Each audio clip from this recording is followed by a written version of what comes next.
everybody, what's up? It's your girl Bondy Blue, got that whip action popping, okay?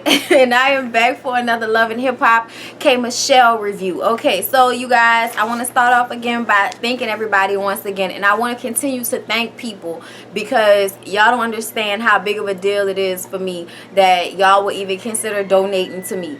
You know, people have donated $50, $100 and stuff like that, and I am very grateful, and y'all just don't understand like how much that means to me, that what I do affects y'all in a way that y'all feel like y'all will want to give to me in the first place. So I appreciate y'all so much. I appreciate the comments. I appreciate the watching. Like I had to change it, and you know, from see y'all later to thanks for watching, because I just want to remind everybody that regardless to like the going back and forth in the comments or whatever about, you know, different subjects and different shows, you know, I love y'all. I love my followers. I love my subbies. I appreciate y'all. Y'all have really been a bright spot in my life. Okay, so I just want y'all to know that I really appreciate y'all. I love y'all. And you know, just to let y'all know that I appreciate you for appreciating me. Okay. So let's get into Love and Hip Hop first, you guys. I want to talk about the people that don't really matter, like Soulja Boy Tell Him and Nia. Now y'all, Soulja Boy Tell Him is going to Brazil, so he done told Nia, maybe we should hold off for a second on you moving in the crib, because I'm not going to be there to protect you. All my Secret Service men, all my security going to be in Brazil with me, and ain't nobody going to be there to protect you. Paparazzi be popping up, you know what I'm saying? People be taking pictures of the house, fans be popping up, they know where I live, you know, so maybe you should just stay by your mama for a little while, which is cold for I'm about to go fucking buck wild, and I just don't want to live with you or make this seem, you know, any bigger than what it really is, because I don't know if I really want to live with you. I don't know if I really want to be with you, bitch. You know what I'm saying? Like, I'm sorry, y'all, but Soulja Boy is so full of shit, and I'm mad at Nia more so than him because he's such a child. You know what I'm saying? Like, nigga call you negative Nia, okay? Like, and you're still sitting up here trying to make this play, you know, this playhouse life with him, where you're trying to make him into a man that he's not going to be. He's never going to love your child and treat your child the way he would treat his own, because he's never had any children, okay? Like, I'm going to tell you that right now. So the whole Nia Soulja Boy storyline is obsolete, because especially since I found out today that him and Corinne Steffens still riding in cars, getting burgers and beers, taking pictures together, probably fucking. So, you know, this is all for play, obviously. I think they chose Nia out of all the girls that he was probably fucking with to put on the show, because she was Teddy Riley's daughter. So that's like a double-edged sword right there. You bring Teddy Riley on this bitch, and you got Soulja Boy on this bitch. So, you know, bam, bitch, like Nia. Got two storylines out of you, bitch. I don't like that. I don't like it. It ain't cool. Okay, now let's talk about Ray J. Ray J, boo. What happened with Ray J in this episode? Let's see. First of all, he met with it was the three little Mitches, y'all. He met with Sincere, who looked like a fucking cocaine dealer from 1985 with tangerine sunglasses on, a tangerine accented fedora, and a tangerine shirt. And I'm like, what woman has sex with a dude who looks like Sincere in 2014? If this were the 80s, I would be like, he hot. No, I wouldn't. But I'm sure there are females who felt that way.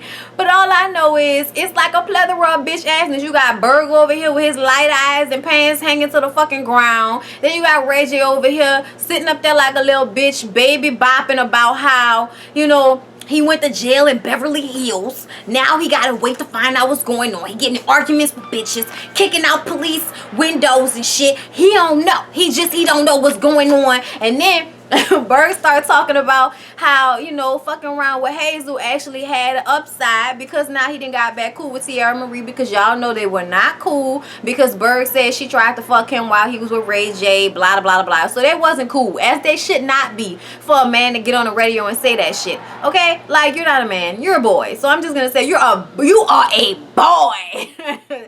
Shout out the Scandal. Anyway, So he's telling them, you know, that he's working with Tierra Marie, and of course everybody wants to speculate that he's fucking her. He says, no, I'm not fucking her. It's strictly business, but not for lack of trying. Okay, you tried, you failed, and now you moved on to Masika. And I'm glad that he put Ray and Sincere in their place, because they was both like, I ain't got no problem with it, but I don't know if you should feel cool working with her, because she did dog you out, dog. She did go in on you, bro. That's all I'm saying. And you know, Berg was like, I feel some type of way about y'all even having this conversation when I done already told y'all I'm cool with working with her. Dead it. It's over. And I'm like, okay, Berg, you get one cool point, but that one cool point is, you know, fucking subtracted when we find out that your ass got fired from Love and Hip Hop. That's what the word on the street is. That you got fired for that altercation with Masika, which makes no sense to me, because Ray J got in that altercation with what's your girl name, Morgan, okay? So I don't understand how Ray J doesn't get fired, but he does. I guess because the police were involved, and there's an actual police report of what he did to Masika. But yeah, so Ray J met with the, you know, him and his three little Mitches met up to talk about their lives, you know, and all of their fuckery. Then he goes and puts on his church suit and go talk to his daddy. When he go talk to his daddy, Ray J is sober. Ray J is very respectful. He's calm. He tells him how he knows that he's destroyed the family name and he's so sorry. Tell Brandy he's sorry. Tell Moms he's sorry. Never meant for all this to happen. He can't believe all of this happened. And his daddy is in his, you know, male Iyanla Van Zant mode. Like their daddy is like that. He always got the wisdom. But it's like your son not taking the wisdom. I'm not going to say your children, because Brandy is fine. Okay? Y'all know I love me some Brandy. Y'all, my favorite song by Brandy, and I'm sorry that I have to say this, but I want y'all to know this about me. My favorite song ever by Brandy is on her Have You Ever album. No, it was Never Say Never is the name of the album, and the name of the song is Put That on Everything. Yo, oh my God, you play that song for me. Like, I used to listen to that the Full Moon song. I think that was as soon as you came rocking through the door, you and your mans and them just look over the floor and started doing your thing, and it made me notice you even more. The way. That's my shit too. But for real, Put That on Everything. That is my shit. If y'all have never heard Put That on Everything, y'all need to go listen to that song. That's my song. Back to Ray J whack ass. Okay, so Ray J is, you know, apologizing. His daddy's trying to give him advice and telling him, son, you're fucking up, son. Okay, the only person that's really being hurt out this situation is you. So you fucking up. Then he starts talking about how Tierra Marie came trying to get some type of closure, some type of retribution for what happened between them. And his daddy's like, I feel like you owe her an apology, son. Like, she can feel how, if she feels hurt, she feel like she want closure, she's entitled to feel how she wants to feel. But you need to apologize to her, because what you did was wrong. He was, you know, being spiteful, and he said what I did to her was out of spite, and I was just being, you know, evil. And normally I'm not even on that vindictive shit. And I'm like, boy, please, you are normally on that vindictive shit, obviously, because right after the situation where you might go and apologize to Tierra Marie, you gonna have an argument with Morgan next episode, and that shit don't seem right to me. Your whole beef with Morgan ain't cool to me. So I'm gonna need for you to stop fronting, okay? Ray J, stop fronting in front of your daddy. But come to find out, we didn't even know that his mama really likes Tierra Marie, because she sees some of her feisty self in Tierra Marie. And I'm like, see, that's the worst thing. And how you gonna try to front Sincere and Berg talking about y'all were never in a relationship, but then you turn around and introduce her to your parents, your mama like her, and then you gonna say, oh, my mama think we gonna get back together, but we not getting back together. She needs to get in with Princess. But then you know what I'm saying? Like, I don't even know if you and Princess still together. I don't even know what's going on with that situation. They have so many stories out about the people on Love and Hip Hop. From Nia, and, you know, Nia tweeting saying that she is single and not pregnant. And, you know, fuck Soulja Boy, and Karen Steffens. And then, you know, all of this stuff that's going on. Hazel is on the radio. Y'all, did y'all hear Hazel's Hot 97 interview when she said she was the one that brought Love and Hip Hop Hollywood to Mona, and how Mona told her that she should get that horrible ass blonde hair. I'm like, so Mona set you up to look like a fucking dummy and you went along with it? Because that's what it seemed like to me. I don't understand how you want, tell somebody what color you want their hair to be for a fucking reality show. Bitch, it's a reality show. Can my hair at least be reality? Like, goddamn. Like, that should let you know how much of this shit is scripted. Mona Scallion, you're not fucking fooling nobody, but bitch, I make money off these videos too. So at the end of the day, we all making money. So Mona, me all day. I'm just saying. So that's basically all that happened with Ray J's crooked ass, okay? Now, let's get to Fizz and Moniece and Amanda. Okay? So, where is that? Hold up, let me get to it. So Amanda goes to Fizz, goes to his house. She's all upset, okay? She has to talk about how his crazy baby mom, okay, grabs her hair like she wants to talk to her, and she grabs her hair, and he needs to do something about it, okay? You need to do something. No, don't just talk to her. You need to do something about it, okay? I need a man, okay? I don't need a pretty boy. And it's like, see, the fact that you said that shit mean that you've been thinking that the whole time, and that's why you cheating on him with that football player dude who I heard you actually go with now. You go with the football player, and you probably were just keeping Fizz around and see if he popped off again, seeing as though y'all are on a reality show and you got your own TV time based off of fucking with Lil Fizz, which I think is so messed up. But I think Fizz has his own issues. I still firmly believe that even though Moniece is crazy, she is the only mother that boy has, and he needs to stop looking for every woman he dates to be the mother to his child, because you're young. And if you get with a woman that didn't have children or doesn't have children, then stop expecting them to be able to be in the same mindset that you want them to be in. Fizz, you need to find a chick who already got kids. They got so many 20-something-year-old chicks out here with fucking babies. You need to find you a girl who already got a kid. That way y'all already on the same page. Y'all have the same priorities. And y'all can bring y'all kids together. Go to Chuck E. Cheese with y'all kids and have y'all little dates. Give y'all kids some baby Benadryl. Knock their ass out and go do the dirty. And y'all got a nice little fucking relationship right there. Okay, Moniece can't even be mad because now you got another woman with kids. So she's going to understand, how Moniece probably feels being a baby mother herself, and that situation might actually work out for the better. Even though I feel like essentially Moniece is really mad because she gonna be mad at whoever Fizz is with. She feel like being a baby mother puts her in a certain position. In all honesty, women, that doesn't put you in any position with these men. I know y'all think that that's like a special thing, but it's not to these dudes, okay? It is a special thing to have a baby with somebody. We saw that this episode with Omarion in April. But at the end of the day, it is more special to have a baby with your wife than with your girlfriend that's going to end up being a baby mama at the end of the day. Which a baby mama ain't going to be nothing but some fucking aggravation to you at some point. So, I'm just saying, I feel like everybody need to, do the shit the right way so they have a stronger leg to stand on. Moniece, when you went and talked to Fizz about Amanda, and your problem with Amanda is that you don't like the fact that she's in and out of your son's life. Bitch, you in and out of your son's life. So even though you may be making a point, you can't really say shit because you not there the way you supposed to be.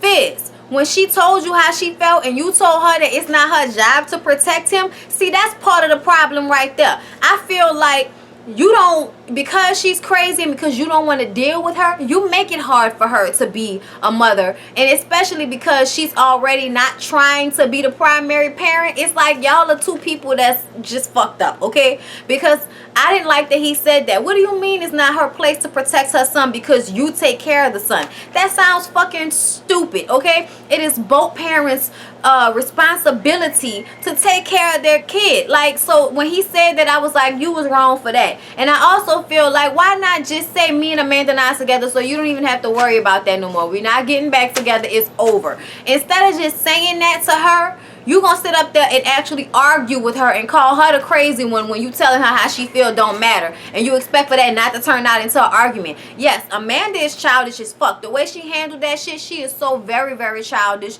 and I hope you never go back to her because she ain't even that cute for all of that. Especially she not cuter than Moniece's ass. But I gotta be real. I have to be honest. Moniece, I told y'all last review that I felt like I can't understand why this bitch is so crazy, because she's stunning at certain time when you look at her, especially like with no makeup on and all that. She's such a beautiful girl, and I wish that she probably, she would have had a better upbringing and she probably would have had a better life. But It is what it is at this point. And all you can do is take responsibility for your damn self. Monique, you need to be worrying about your child a little bit more than hot dicks.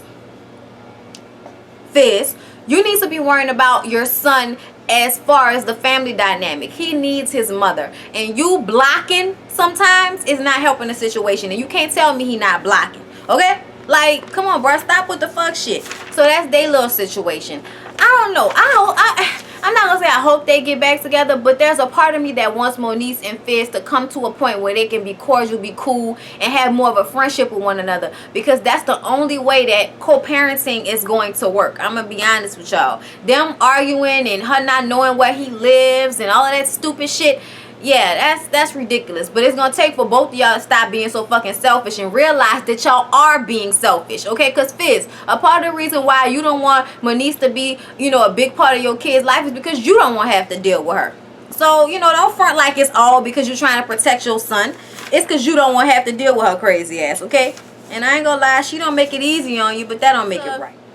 Nikki, Hazel, Tierra Marie, Masika, all them hoes, okay? All them fraudulent hoes, as they say in this episode, okay?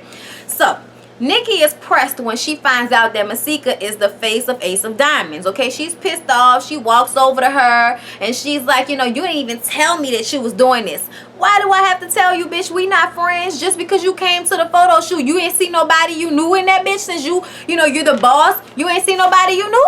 So, come on now. You came to the photo shoot.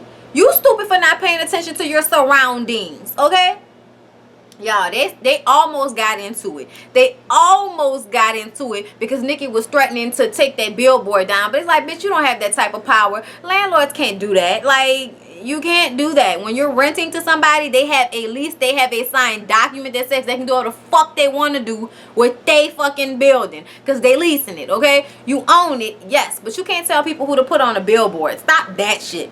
And why are you so pressed? Why is this even an issue? You don't even want Molly Mile anymore. You're not together. He dusted you. Why are you worrying about it like they together? They're not together either. So why are you still upset at Masika? I don't understand it, okay? Nikki, I honestly just feel like you're jealous. You're a jealous-hearted woman. I really just feel like that. I feel like you thriving too much off unnecessary drama. You beefed out with somebody who your supposed boyfriend fucked when y'all was on a break.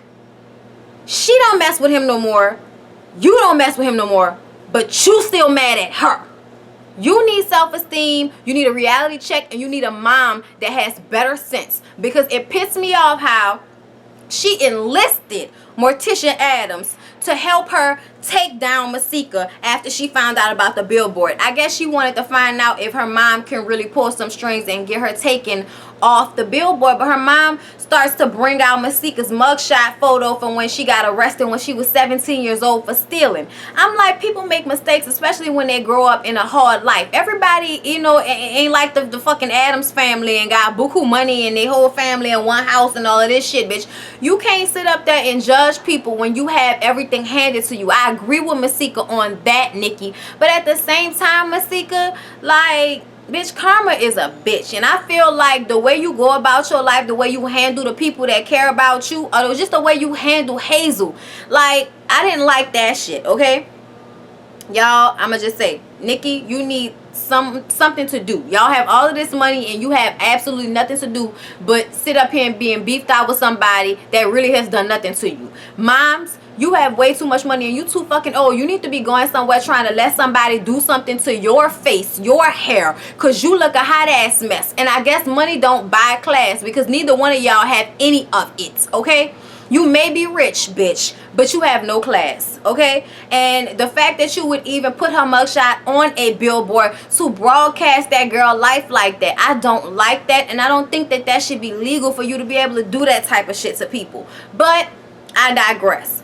At the beginning of the episode, when they were getting into their argument, Masika and Nikki, Hazel ass walks over and inserts herself in the situation just so she can go back and forth with TT. What's up, TT? I heard you was fucking with Berg. No, I'm not fucking with Berg. I'm in the studio with Berg. Oh, that's what I thought. No, Masika had to just block that. No, bitch, you actually said that she's known for doing that. She's a bum bitch. She's a hoe. She fucks other people's men. You said that. That's what you said. Yeah. And Hazel was like, half of that shit not true. And she was like, which half, bitch? Because you said that shit. And I'm like, Hazel, you did go off at the mouth about Sierra Marie to Masika. And that might not have been cool considering the fact that you and Sierra had a closer relationship than either one of you have with Masika.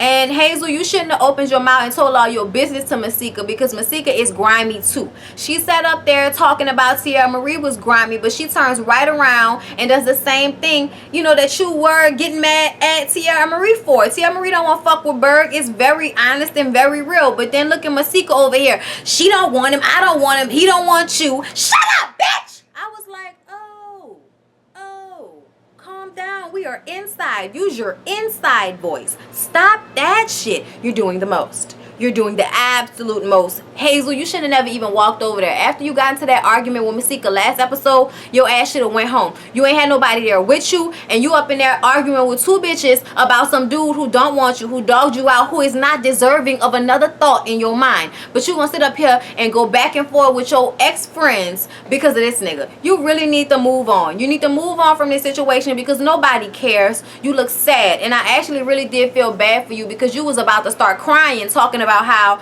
Tierra wasn't, you know, having your back like you had her back with Ray J. And she does like to keep downplaying your relationship with Berg, but I can see why.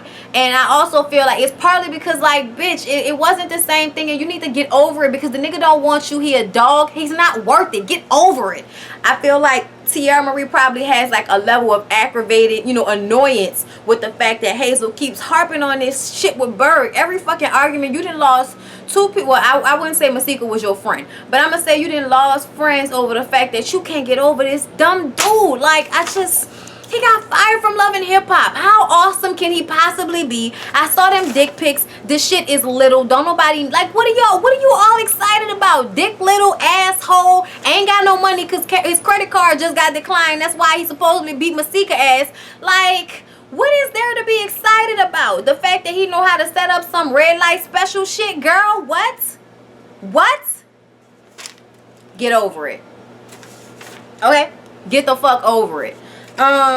What else? Okay, so yo, when Sierra Marie tried to get Nikki and Masika together at the end of the episode, you know, so they can have a sit down and talk, because she's like, y'all argument really is with Molly Mouth, so maybe y'all can come together and talk this shit out. But to no avail. I don't know if I feel like Sierra Marie was being messy, because it's not like she really orchestrated the sit down. Come on now, y'all know this production telling Sierra Marie to get these two hoes together, okay?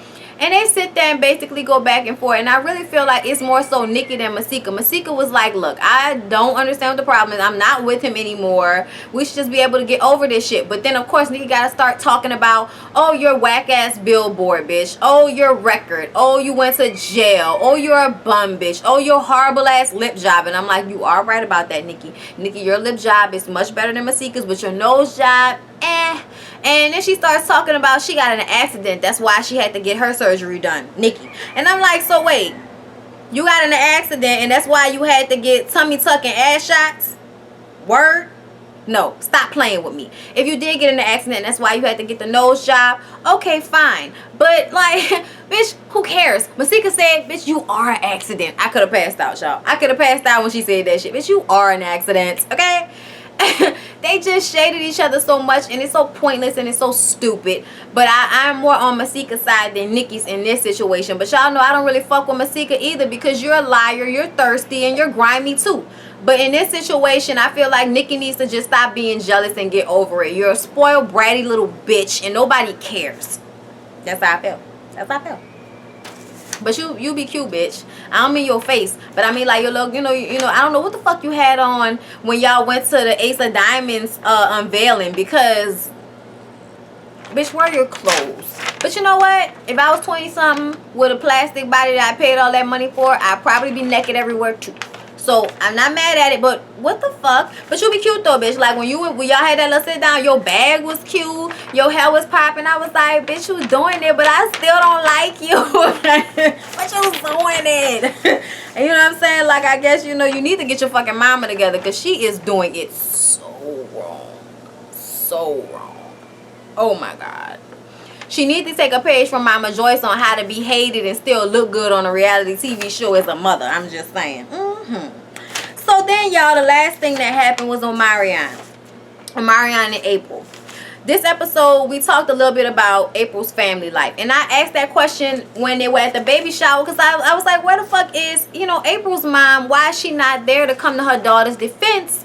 You know, while Miss Leslie was telling her she was going to be a bad mother and all of that shit. And, you know, Miss Leslie has calmed down. And she is there for April on the day that she has her baby. She's not in the room, but she's downstairs there. And I like to see her there. I was glad that she was there. And she talks to Omarion before they went into labor about how, looking at Leslie's relationship with Omarion, she has to wonder what the shit was going on with her mom, because her mom doesn't have that same relationship with her. You know what I'm saying? She's not affectionate. She doesn't know anything about her mother's side of the family. Her mother's side of the family is Taiwan. It's in Taiwan. It's Taiwanese. I guess that's how you say it. Taiwanese? Whatever. She wasn't raised with her sisters. Her father was in prison. She just has no, you know, idea what the fuck her family was like before she got here, okay? She doesn't know, you know, most shit that people should know about their family members. And her mom wasn't really there for her the way, you know, she wanted her to be there. And the fact that she wasn't at the baby shower spoke volumes to me. I don't know one mother who would ever miss their daughter's baby shower. You know what I'm saying? Like, especially if they, you know, all in health. I felt some type of way about that, and I really felt bad for April, because that's a time when you're about to become a mother that you really want to be near your mother. I know whenever I get pregnant, I'm going to be by my mama all fucking day. That's why I'm hoping, you know, we hurry up and get our fucking life together and, you know, get some more money popping so I can have children, because I ain't having no kids until this living situation and this money situation get right. You know what I'm saying? But I can't wait, because I just want my mama to still be able to, you know, help and be around. And even though my mom's still, you know, she's 55, she looks good and she's healthy, and she, you know, she's always working out and, you know, staying in shape and shit like that. But I'm just saying, I don't want her to be too old when she get grandkids from me. But yeah, y'all, I felt so bad for April. But I really felt like this was the first time I looked at Love and Hip Hop like this. The scene that they had, you know, with the pictures and the video, April having her baby and Omarion being there and them kissing and him just being there with her the entire time. Y'all, I love that. I really did love it. I enjoyed watching it, and I really felt what they were trying to convey, which is that out of all of this bullshit, there are still people that love each other very deeply and are there for one another. Omarion came out and said that those rumors about him, you know, not knowing who the father of their child was bullshit. Him and April are fine. They're together. Their baby's fine. He loves his kid. And I'm like, you know, good. I don't want to hear all of that shit, because I like their dynamic. They're the only people that I really like on the show now. You know what I'm saying? Like, we always get fierce points for being a good dad, but at the end of the day, to watch how Omarion was there for her and took care of her, y'all, it was beautiful. It was a beautiful thing. So, yeah, that was basically all that happened on Love and Hip Hop. So now let's get to K.Michelle right quick, y'all. Alright, now, there wasn't a lot. Y'all know K.Michelle's show was only a 30-minute show. K.Michelle was going to L.A. to be on the Arsenio Hall show. I'm so upset that Arsenio Hall got canceled. I am not a late night show type person. I don't watch shows late at night. You know, those type of shows. I just don't. After a certain time, Golden Girls, Netflix, Cutthroat Kitchen. That's it. Okay, like, we ain't watching no other shit. I don't give a fuck. But I did catch a few episodes, and I would even record it and watch it later on, because I wanted to give him the ratings. I didn't want his show to get knocked off, but it did. But anyway, he went, you know, she took Paris with her, because she, you know, Paris been acting funny since she moved Tracy in the house, and now she moving the other girl in the house, and Paris is just feeling some type of way about that. And I honestly agree with Paris, because I feel like Tracy is leechy and I don't trust her. I don't like the way she came out there with the tears in her eyes and a one-way ticket, almost like she knew K.Michelle was gonna be there for her and say, you can stay with me. The other girl, I forgot her name. I told y'all that bitch do too much in the confessionals with that fucking bronzer. But, yeah, she gonna move her stuff in while K.Michelle is in L.A. at the Arsenio Hall show, okay? And she moved all this shit in, and when K.Michelle gets home, there's shit everywhere, boxes everywhere. She like, bitch, you scratching up my floor. Do you know that that's $10,000 wallpaper, bitch? That is alligator wallpaper with Swarovski crystals in it. You are tripping. Then she fell on one of this bitch boxes, and she's like, don't be fucking my house up. She walking up the stairs all pissed off, and then the girl, the other little chick gonna say our house, and I'm like, no, bitch, you are a renter, a leaser, but this is not your house. When the proprietor, when the person who owned the fucking house is living in the house, bitch, you are a guest. She letting you stay here for a little while. I don't even know why K.Michelle agreed to that shit. If I was K, I would have been like, oh no, boo, we can't be roommates. I'm sorry. No. I was like, yo, cause I can just see it's not gonna work. I don't like the feel that girl is giving me. When she moved in, the way she just felt like fuck what K.Michelle had to feel, because I don't like when people do that. People's homes and their houses are their sanctuary, and she like to come home to clean, quiet, and peace and just be in her bed. Bitch, your life is not gonna be like that with them two birds living in your house, okay? And we all know it's gonna be some drama because Tracy ass not gonna be helping and doing shit like she was supposed to, and they're gonna complain about it. It's like, bitch, you ain't paying no bills, you staying here for free. If I hear anything out your mouth again, pack your one little fucking duffel bag and get your ass out my house. Like, I'm so not here for it. I'm so not here for that shit. But yeah, y'all, K.Michelle had a good performance on Arsenio Hall. She tired of doing the Can't Raise a Man thing. Her new single that came out is a different sound. She's in a different place, and I'm just happy for her with her music. It's awesome. I can't wait for that new album to come out so I can cop that shit. But anyway, y'all, that was basically all that happened to K.Michelle. It wasn't a lot. That's why I just, attached it on to the Love and Hip Hop. I hope you all enjoyed this review. Please don't forget to like, comment, and subscribe to my channel if you haven't. Follow me on Twitter, because I always talk back to people on Twitter. Follow my Instagram so you can see a picture of my hot ass mama, 55. Please, please. It's going to be like that. Anyway. But yeah, y'all. I love y'all so much. Thank you for watching. Share. Care about share. And I'll see you guys in the next one.